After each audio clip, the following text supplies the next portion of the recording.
छोटी सी बच्ची थी जो अपने प्यारे से घर में रहती थी। उसका कमरा बड़ा और आरामदायक था, जिसमें एक खिड़की थी जहां से रात में चांद की रोशनी अंदर आती थी। सिया को रात में अपनी कहानियों की किताबें पढ़ना बहुत पसंद था और अक्सर जब वो पढ़ रही होती थी तो उसे लगता था कि कोई हल्की सी परछाई उसके पीछे पीछे चल रही है।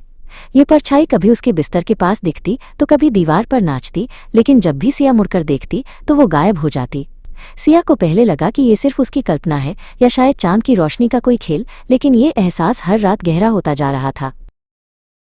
धीरे धीरे सिया को ये परछाई अजीब नहीं लगने लगी, बल्कि एक शांत साथी जैसी लगने लगी। वो अक्सर रात में जागती और उस परछाई को देखती रहती। ये परछाई कभी उसके खिलौनों के पास रुकती तो कभी उसकी पसंदीदा गुड़िया को देखती, जैसे वो भी उनके साथ खेलना चाहती हो।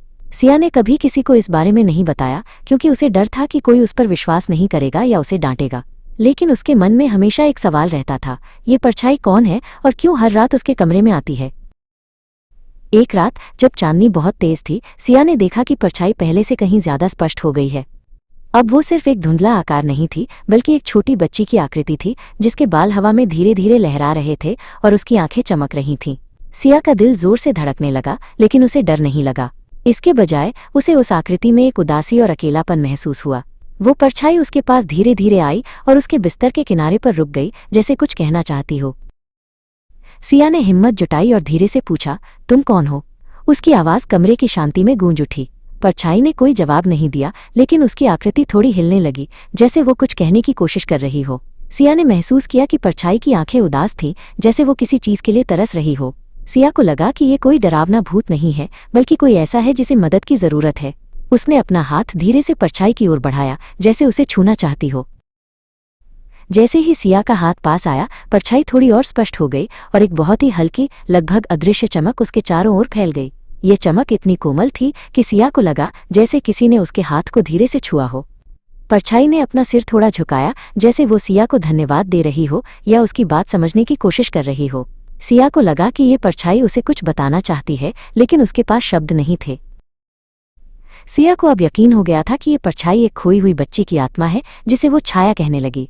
छाया की आंखों में एक गहरी उदासी थी, जो सिया को बता रही थी कि वो अकेली है और अपने घर से दूर भटक गई है। सिया ने धीरे से कहा, क्या तुम खो गई हो छाया? छाया की परछाई ने धीरे से सिर हिलाया, जैसे वो सिया की बात से सहमत हो। सिया का दिल दया से भर गया। उसे लगा कि उसे छाया की मदद करनी चाहिए। छाया ने अपने हाथों को धीरे धीरे हिलाना शुरू किया, जैसे कुछ इशारा कर रही हो। कभी वो एक दिशा में उंगली करती तो कभी अपने हाथों से एक घर का आकार बनाती। सिया ध्यान से उसे देखती रही, ये समझने की कोशिश करती रही कि छाया उसे क्या बताने की कोशिश कर रही है। छाया की हर हरकत में एक बेचैनी थी, जैसे वो अपने घर वापस जाने के लिए बेताब हो। सिया को लगा कि छाया उसे अपने घर का रास्ता दिखाना चाहती है, लेकिन उसे पता नहीं था कि कैसे। सिया ने छाया से पूछा, क्या तुम अपने घर जाना चाहती हो? छाया की परछाई ने फिर से सिर हिलाया और इस बार उसकी आंखों में एक उम्मीद की चमक दिखाई दी। सिया को समझ आ गया कि छाया को अपने घर का रास्ता नहीं मिल रहा है और वो उससे मदद मांग रही है। सिया ने फैसला किया कि वो छाया की मदद जरूर करेगी, चाहे कुछ भी हो जाए। उसने छाया से कहा, हम तुम्हारा घर ढूंढेंगे, चिंता मत करो।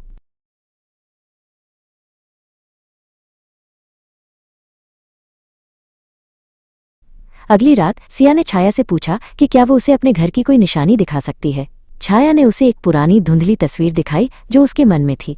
ये एक छोटे से घर की तस्वीर थी, जिसके चारों ओर एक बड़ा बगीचा था और एक पुरानी सी झूलती हुई कुर्सी थी।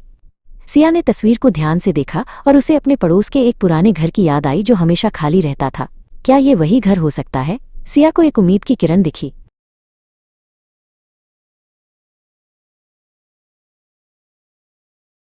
सिया ने छाया से पूछा, क्या तुम्हारा घर इस तस्वीर जैसा दिखता है? छाया ने खुशी से सिर हिलाया। सिया ने उसे बताया कि उसके पड़ोस में एक ऐसा ही घर है जो खाली पड़ा है। अगली सुबह सिया ने अपनी माँ से उस पुराने घर के बारे में पूछा। उसकी माँ ने बताया कि वो घर बहुत साल पहले खाली हो गया था और अब कोई वहां नहीं रहता। सिया ने सोचा कि शायद यही छाया का घर है।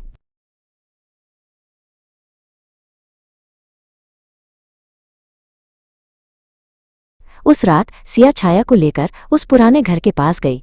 जैसे ही वे घर के पास पहुंचे, छाया की परछाई और ज्यादा स्पष्ट और चमकदार हो गई। वो घर के दरवाजे की ओर बढ़ती गई और जैसे ही वो अंदर गई, सिया ने देखा कि छाया की परछाई धीरे धीरे धुंधली होती जा रही है, जैसे वो हवा में घुल रही हो। छाया ने एक आखिरी बार सिया की ओर देखा। उसकी आंखों में कृतज्ञता और शांति थी और फिर वो पूरी तरह से गायब हो गई। सिया को पता था कि छाया अपने घर पहुंच गई है।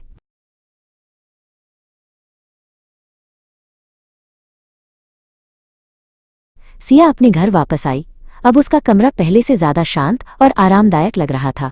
उसे पता था कि छाया अब अकेली नहीं है, बल्कि अपने घर में सुरक्षित है। सिया ने एक गहरी सांस ली और मुस्कुराई। उसे खुशी थी कि उसने एक खोई हुई आत्मा को उसका घर ढूंढने में मदद की। अब रात में कोई परछाई उसके पीछे नहीं चलती थी, लेकिन सिया को हमेशा याद रहेगा कि कैसे उसने एक छोटी सी खोई हुई परछाई को उसका रास्ता दिखाया था।